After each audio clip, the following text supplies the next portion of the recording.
Welcome back, Excel Chicks. Today I'm going to show you how to combine cells in Excel. I will go through two different ways to accomplish the same task. First, we will use the concat function, and then on the next tab, we will be using the ampersand function. If you are a hands-on learner like I am, download the file in the description and follow along with me. All right, let's get down to business.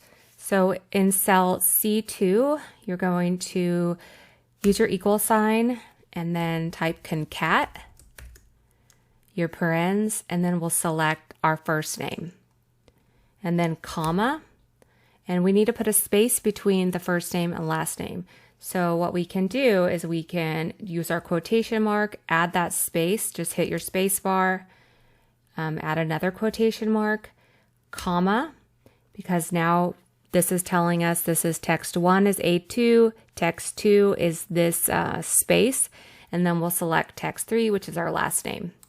Use our in parens, click enter, and voila, we have our first and last name with a space between. And we can use our autofill handler, just double click and it will drag that formula down or copy that formula down.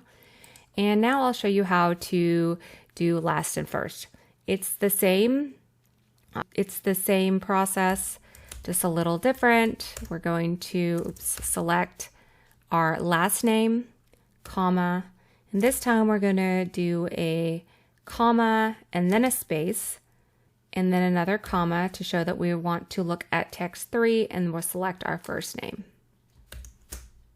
And then we have our last and first name. We can double click our autofill handler and it will copy that formula down. And there you have it, the basics of using the concat function to combine cells.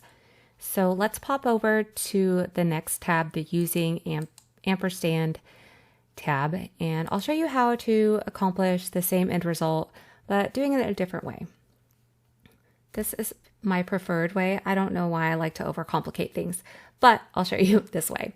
So if you want to combine, we want to combine first name and last name with a space between. So I've already entered our equal sign. We're going to select first name, and then we're going to use the and sign or ampersand and add quotations, space, bar, another quotation. So that indicates that we're adding text. And do another and sign, and then select our last name and click enter.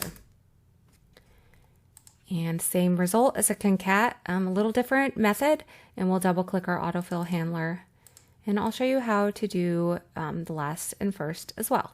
So we'll select our last name this time and do our and sign or ampersand. I'll call it and sign. Add our quotation, a space. Oh, go back. We're going to do our comma and then a space and sign and then first name. Enter. And there you have it. Easy peasy. Let me know which is your favorite method and which do you prefer after you've played around. And as always, if you enjoy these quick videos and tutorials, please like and subscribe and even share the videos. Thank you so much, and until next time, Excel Chicks.